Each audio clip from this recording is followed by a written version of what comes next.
Non, je ne dis pas encore bonsoir parce qu'il n'est que 18 heures et nous avons encore d'autres rendez-vous, dont celui-ci qui est important. Je vous rappelle que vous êtes avec nous, toujours en direct depuis la Chambre de commerce et d'industrie Seine-Estuaire au Havre, que vous êtes les bienvenus, qu'il y a tout à l'heure, dans une demi-heure, un rendez-vous hyper important qui concerne, on appelle ça le dîner carrousel, mais c'est sur rendez-vous.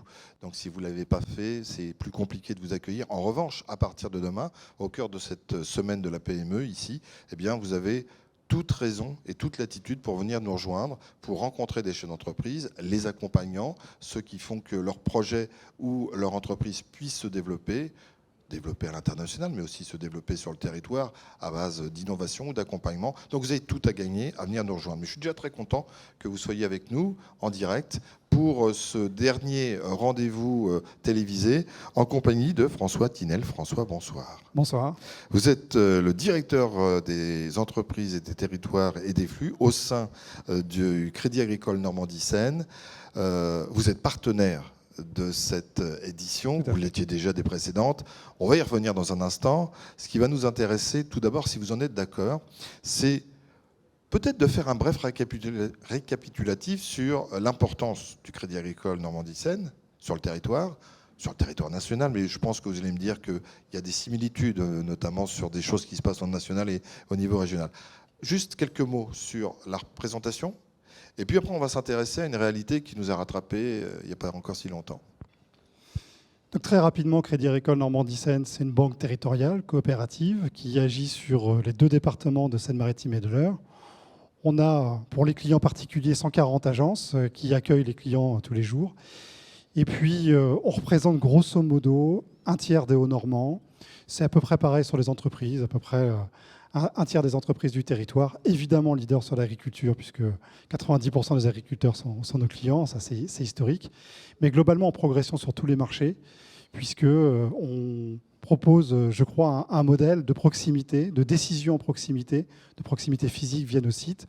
Pour les entreprises, c'est 3 centres d'affaires à Rouen, au Havre, à Évreux, et un centre institutionnel qui permettent d'accompagner les clients en ayant une véritable connaissance des territoires et des secteurs. Décision de proximité, territoire, ce n'est pas un vain mot, centre d'affaires multiplié sur le territoire, ça a pris toute sa quintessence pendant la période qu'on vient de traverser, pendant cette période de pandémie. Et est-ce qu'on peut faire un constat? Est-ce que vos clients, vous les avez sentis fléchir? Est-ce que vous avez dû agir, réagir pour pouvoir répondre à leurs attentes ou leurs inquiétudes? Comment ça s'est passé? Alors, je crois qu'il faut être humble en la matière, puisque je le dis souvent, quand on repart un peu un an en arrière et qu'on se projetait sur cette année, on envisageait plutôt les scénarios du pire. Et quand on regarde aujourd'hui la situation telle qu'elle est, on a, les chiffres le donnent, en termes de croissance économique, on parle de 6,5%, 6,25%, 4% l'année prochaine. Mais surtout, quand on rencontre tous nos clients, ce qu'ils nous disent, c'est que globalement, ça va bien. Alors, il faut relativiser. On a des secteurs qui vont plus ou moins bien, mais au global, on a des clients qui, assez tôt finalement dans la crise, ont repris le goût de l'investissement, du développement, de la croissance. Alors nous, dans cette crise, on a fait le choix dès le démarrage, parce que la crise était extrêmement violente, il faut s'en rappeler, en un mois, tout s'est arrêté. On a fait le choix d'accompagner sans discuter, en disant, il y avait l'offre de PGE qui arrivait, d'autres également qu'on pouvait proposer, te dire, pendant cette crise-là, c'était oui tout le temps. C'est risqué ou pas? Parce qu'en fait, on est une banque, on sait qu'on calcule le risque, ça nous tombe dessus, et on se dit, allez, on s'engage, parce que ça fait partie de notre ADN, mais on est crispé à ce moment-là ou pas? Alors, on est crispé à ce moment-là, pas tellement pour le financement, parce que, encore une fois, nous sommes une banque territoriale. Donc, pour le meilleur ou pour le pire, on est lié au destin de notre territoire. Et donc, quand la crise arrive, la question qu'on se pose, c'est combien d'entreprises vont passer le cap? Et c'est un vrai cap, parce que pendant 2 mois, on a eu le confinement, et puis après, des incertitudes majeures, avec des entreprises qui nous disaient, j'ai une activité où j'en ai moins, la plupart en avaient moins, ont perdu 30 à 40% de chiffre d'affaires, mais surtout, je n'ai pas de visibilité. Je ne sais pas ce que je vais faire dans 6 mois. Et ça, c'est terrible. Terrible pour les entreprises d'abord, pour nous ensuite, puisque évidemment, nous, notre engagement, c'est sur le long terme. Ça, quand on prête à une entreprise, on n'est pas remboursé le lendemain, on est plutôt remboursé quelques années plus tard. Donc l'inquiétude, elle était plutôt à ce niveau-là, sur la durée. Et donc, quand on s'est mis dans la logique d'accompagner les entreprises, ce n'est pas tellement la peur du financement en lui-même qu'on a ressenti, c'est surtout l'envie, le besoin de permettre à ces entreprises de passer le cap avec la certitude qu'après la crise, ça repartirait. Alors pour être tout à fait honnête, on n'imaginait pas que ça repartirait aussi vite Oui, et aussi on va y bien. revenir dans un instant. Ce qui est très intéressant, c'est le fait que même si on sait que ces métiers qui sont au sein de la banque sont basés sur l'écoute, là, il a fallu avoir une oreille énorme, ouverte, pour adapter son offre par rapport à ce que nous disaient les chefs d'entreprise. Ah, exactement. Et pour être précis, en fait, il faut imaginer tout un réseau commercial à qui on dit du jour au lendemain, on oublie le développement, on oublie le comment on commerce. Et par contre, vous appelez tous vos clients, parce que là, on va avoir 2 sujets à traiter. Des sujets concrets, l'argent qui rentre plus, les chiffres d'affaires, les charges, etc. De besoin de conseils, parce qu'il y a beaucoup de choses qui se sont mises en place, beaucoup de choses qui ont bougé. Et puis aussi, d'un point de vue psychologique, montrer qu'on est à côté d'eux et qu'on n'est pas en train de fermer le robinet et de leur dire il y a du risque, on arrête, mais vraiment leur dire qu'on sera à leur côté et que cette période de difficulté, on va la passer ensemble. Et ça, c'est la force d'un réseau territorial, c'est que tous les chargés d'affaires, les conseillers sur les entreprises, les professionnels, ont appelé leurs clients pour leur dire de quoi vous avez besoin, quelle est votre situation. Et on a eu cette exigence d'être présent en permanence pendant cette crise pour accompagner des dirigeants pour lesquels l'incertitude devenait majeure et anxiogène. Avec des changements de méthode et de comportement, c'est-à-dire que l'accompagner les clients, éventuellement rassurer des prospects potentiels qui étaient à 2 doigts de signer, mais avec des nouveaux outils, c'est-à-dire qu'on a vu le télétravail, les Zooms, ce genre de choses. On n'y pensait pas avant, on n'y croyait pas trop, puis on s'est dit que sur certains dossiers, c'était bien vu. Oui, alors ça, vous parlez d'un sujet qui est très très important parce que j'ai dit un peu plus tôt, la crise, finalement, on a l'impression qu'elle est passée. Alors, elle n'est pas complètement passée. On voit bien qu'il y a des sujets structurels, on a des coûts de matières premières, on a des sujets de logistique. On est au Havre ici, donc on sait bien que la désorganisation des flux logistiques par la mer est importante et qu'on a du mal à y voir clair et que sans doute avant 2023, on ne sera pas revenu à la normale.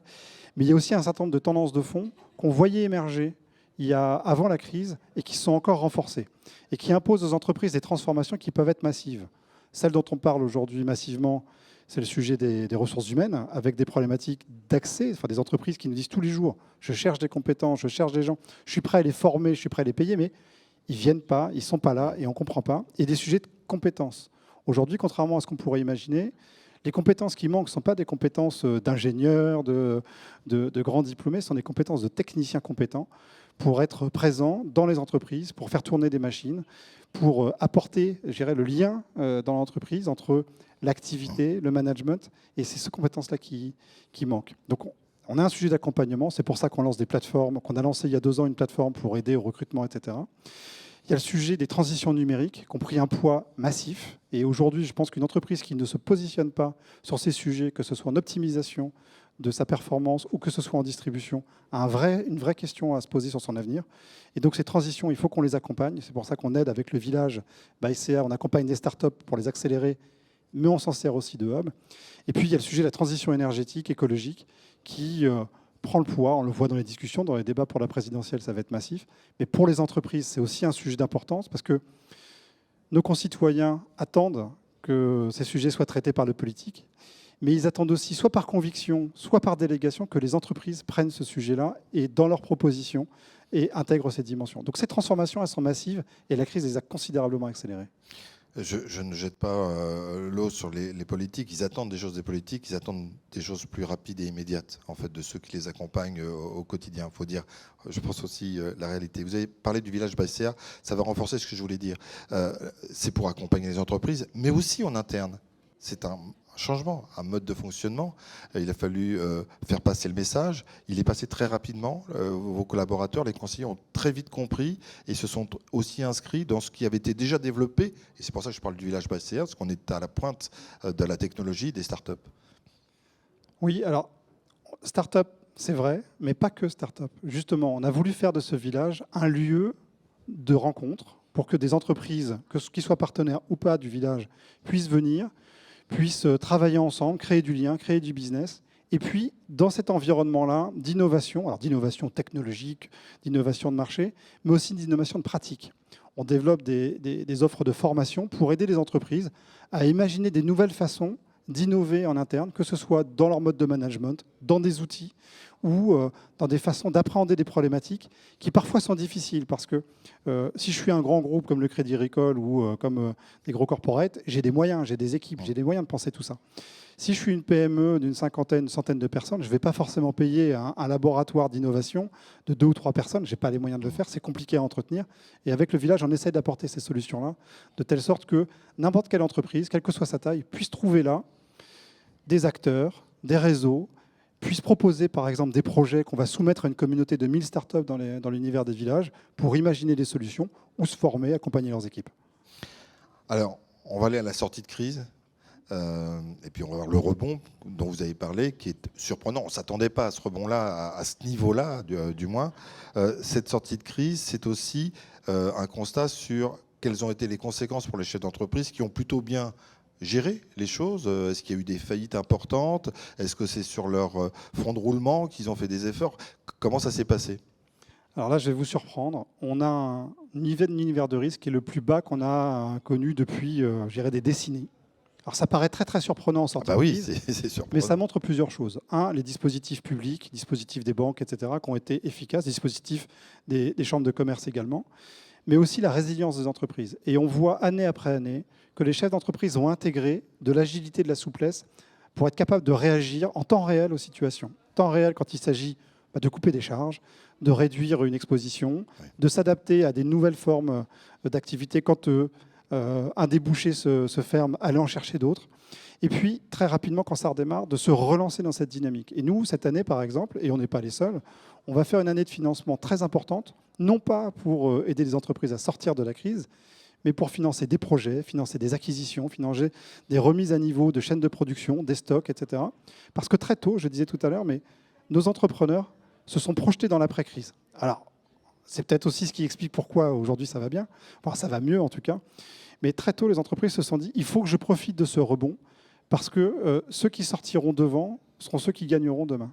Et on voit aujourd'hui beaucoup d'entreprises qui se projettent en croissance externe, en développement, pour imaginer la nouvelle façon de faire leur activité. Et la crise pour eux, et pour une grande partie derrière, parce que la question que vous posiez, est-ce qu'il y a eu des consommations de fonds propres, de trésorerie? Oui, il y en a eu, mais pas autant qu'on pouvait l'imaginer, parce que ces économies de charges ont permis de compenser, en partie en tout cas, les baisses de chiffre d'affaires. Il n'en reste pas moins qu'il y a des secteurs qui sont très touchés.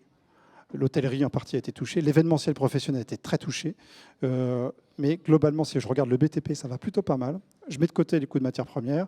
L'aéronautique, ça va plutôt pas mal. L'industrie s'en sort bien. Les services s'en sortent plutôt bien. Et aujourd'hui, globalement, on ne voit pas naître de sujets de risque particuliers. Et là, pour le coup, on touche du bois, mais on prie pour que ça continue.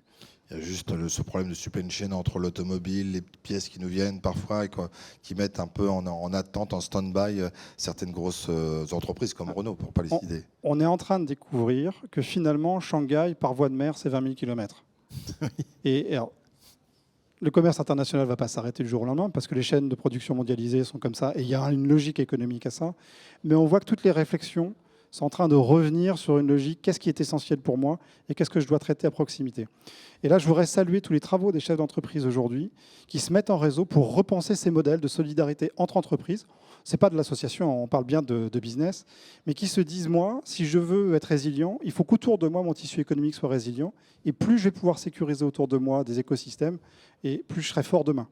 Et ce mouvement qui s'est engagé il y a quelques années maintenant a vraiment pris de l'essor. Et je pense qu'il faut saluer ces initiatives qui, à l'origine, peuvent paraître un peu naïves et en réalité ont tout leur sens aujourd'hui.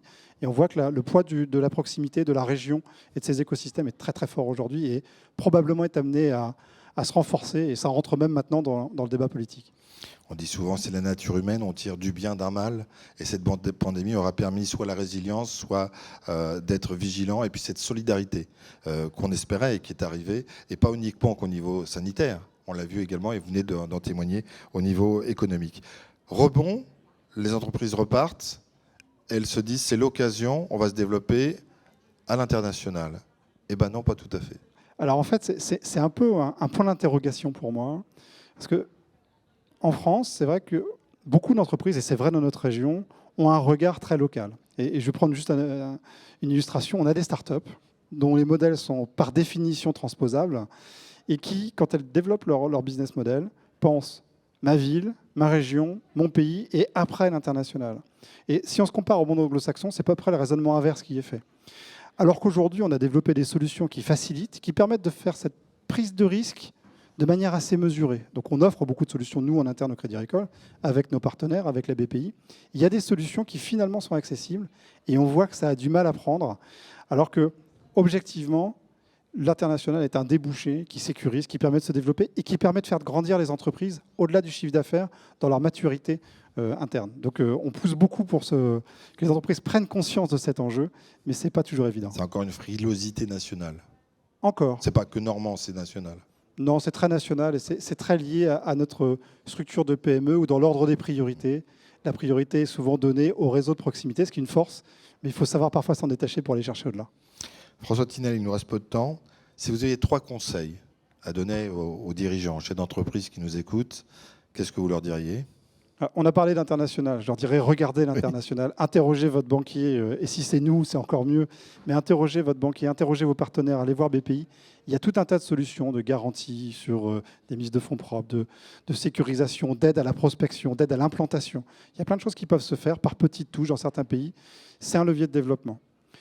Il y a un sujet de réflexion sur les marques employeurs. Quand j'entends parler des chaînes d'entreprise de ressources humaines, je leur demande, mais quelle est votre marque? Quelle est votre politique de fidélité?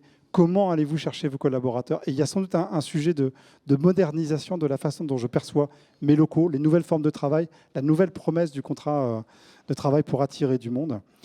Et puis après, ce sont toutes ces transitions qu'il faut prendre à bras-le-corps, puisque, je le disais, la crise a bouleversé un certain nombre de choses. Elle ne crée pas de transformation radicale, ça, j'y crois pas du tout. Par contre, elle accélère des tendances, et cette tendance au numérique, ces tendances à la transition énergétique, ce sont des tendances qui sont importantes et qui nécessitent pour les entreprises de prendre en charge, parce que si elles ne le prennent pas en charge aujourd'hui, elles seront rattrapées demain. Transition énergétique, ce sont les clients qui diront non demain. Donc il faut rentrer dans ce moule-là. Et le numérique, c'est tout simplement l'accès au marché que ça détermine. Au final, agir chaque jour dans l'intérêt de chacun, et pour la société, ça ne vous rappelle rien? Je crois que c'est un peu notre devise. Voilà, je l'ai piqué au Crédit Agricole. C'est un de leurs slogans, une baseline qu'on voit. Oui, c'est notre devise, c'est votre devise, notre raison d'être. Merci François Tinel, merci de ces explications, merci de Merci votre franc-parler, et puis cette vision qui est à la fois intéressante et qui nous projette aussi dans l'avenir. Et optimiste. Et optimiste, c'est ce qui nous intéresse au sein de cette semaine de la PME. La semaine se poursuit demain, jeudi, avec une multitude de rendez-vous, une kyrielle de rendez-vous. On pourra commencer par le rendez-vous du matin, puisque ce sont des interéchanges qui se font sur la base d'un café, entre 8h30 et 9h. C'est un speed dating, ni plus ni moins. C'est l'occasion de se rencontrer tous les 10 minutes, toutes les 4 minutes. Hop. Alors, on ne pense pas aux petites cartes qu'on échange, c'est juste pour commencer quelque chose. C'est le début d'une aventure. Ça commence demain matin à 8h30 et ensuite des ateliers, des décideurs, des chefs d'entreprise qui viennent nous faire part de comment ils fonctionnent, qui nous révèlent quelques trucs pratiques par rapport à leur développement, et puis des repas qui sont des repas conférences, parce qu'on bosse tout le temps, même quand on est sur l'heure du repas. Mais on mange quand même. Et on mange quand même, et on mangera ce soir, très très bien, pour le dîner carrousel des dirigeants, mais c'est pas la peine de venir frapper à la porte, c'est complet. Hein, donc on vous passera des choses par la baie vitrée, mais c'est tout. En tout cas, merci de nous avoir suivis, merci à vous, et on se retrouve demain matin, promis, à partir de 9h. À demain.